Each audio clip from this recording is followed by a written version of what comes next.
Huh? What are you doing in my swamp? Hello everybody, this is Overboy and I'm going to be doing my review for the 2013 movie A Good Day to Die Hard. So this movie is directed by John Moore, and in this movie John McClane travels to Russia, Moscow to be specific, to get his estranged son, an undercover CIA agent, out of prison, and soon gets caught in the crossfire of a global terrorist plot. And once his son and him kind of unite, he kind of seems like he's just kind of there along for the ride, helping his son out. He didn't really have to be there or anything. It doesn't really involve him very much. I didn't like that about this movie. And this is a movie that everybody has told me is terrible movie, easily the worst movie in the Die Hard franchise, one of the worst action movie sequels ever. And I think there are action movie franchises that have worse sequels, but I can totally get why people don't like this movie, because it is not very good at all.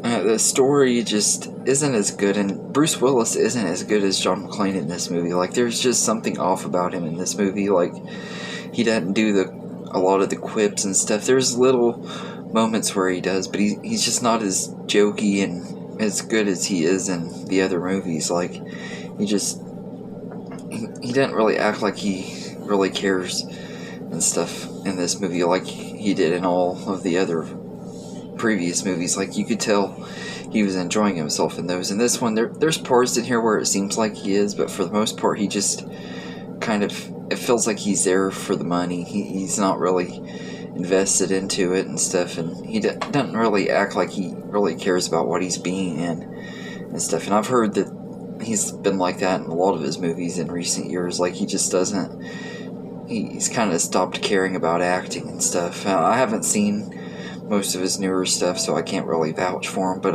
I know people have told me this is the movie that kind of really started that downward spiral in his career. And I think that it really showed in this one that he just wasn't that invested into it. He wasn't very good in here.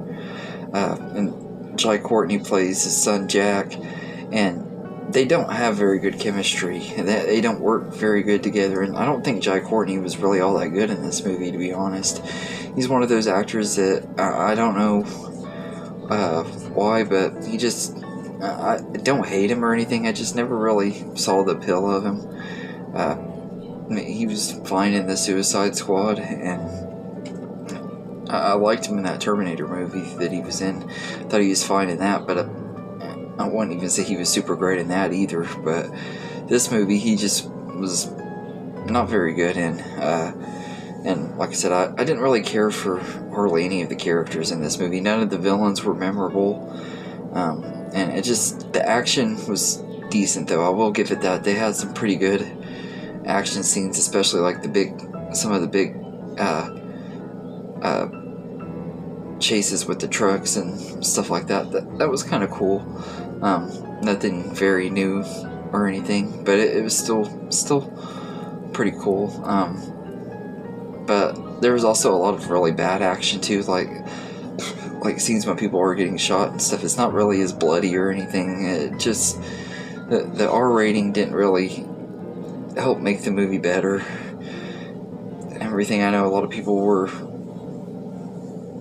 expecting this movie to be really great and stuff because it was rated R and everything, but it really didn't do anything to make this movie any better and everything. Like the PG-13 rating on Live Free or Die Hard didn't hurt it near as bad as most people say it is.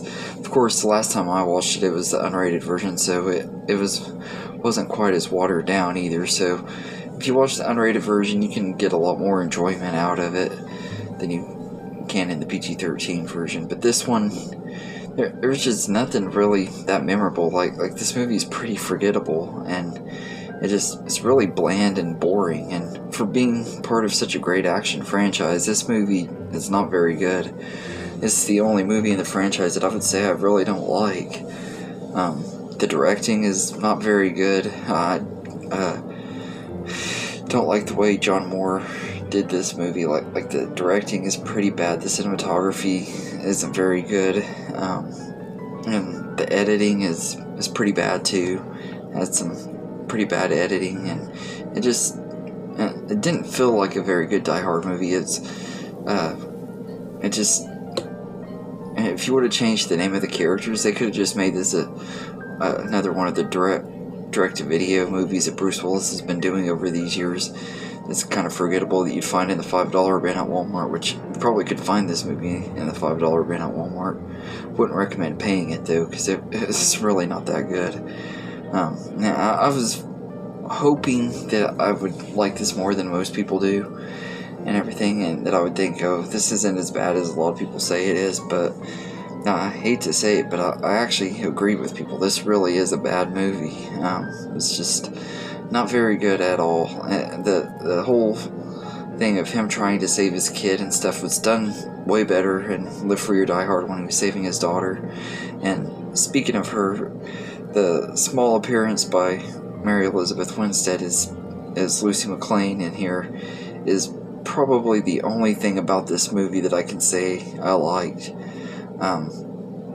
They showed her for about 2 seconds at the beginning of the movie and then 2 seconds at the end, and she was supposed to have a lot more scenes in the movie and stuff, and they cut them out and everything, which I think sucks, because I think she's really great as a character, and I just think she's a really likable actress too, so always getting to see her and stuff is always a treat and everything. But I wish we could have gotten to see more of her in this movie too. But all in all, I think Live Free or Die Hard was just not very good. I mean, not Live Free or Die Hard, A Good Day to Die Hard, I'm sorry. I just don't think this movie is very good. It's not the worst movie I've ever seen, but it definitely isn't a very good one. So, and if you completely hate this movie, I can understand why, because it is not a good movie in the franchise. I'm not as attached to this franchise as a lot of the people who are big fans of it. So, but even though I'm not, I don't think this is one I'd want to rewatch. If I'm rewatching the other movies and stuff, I'd probably just watch the first four. Probably just skip this one. I normally don't do that on franchises unless I just really don't like a certain movie. But if I'm watching the other ones, I probably will skip this one. It's just not very good. So it had like I said, all the stuff that made those other movies great just wasn't in here and everything. And like the CGI at the end of it is really bad and really noticeable. And it's one thing that I will say about all the other movies is they didn't really rely on bad CGI for the most part. This movie does, though. At the end of it, it had some pretty bad CGI during the final battle, or at least it looked like it to me. Maybe it was just the way my TV is, I don't know, but it didn't look right when he flies when he's driving the car out of the helicopter and trying to drag it down and stuff. It just doesn't look right. Something doesn't look right in that scene.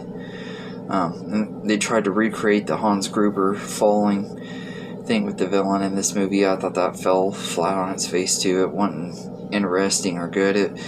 And everything. This movie could have been so much better, and it's a big disappointment.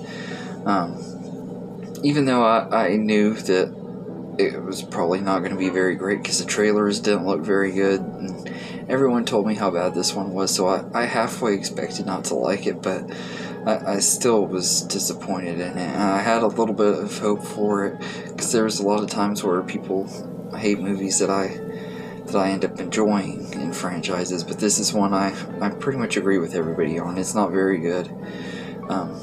So anyway, let me know in the comments what you think of A Good Day to Die Hard, and I'd say I'd give this movie I'd give it a 1 out of 10, and it only gets that 1 for Mary Elizabeth Winstead, just because I like her that much. But let me know in the comments what you think of this movie, and I hope you enjoyed this video, and have a good day, everybody.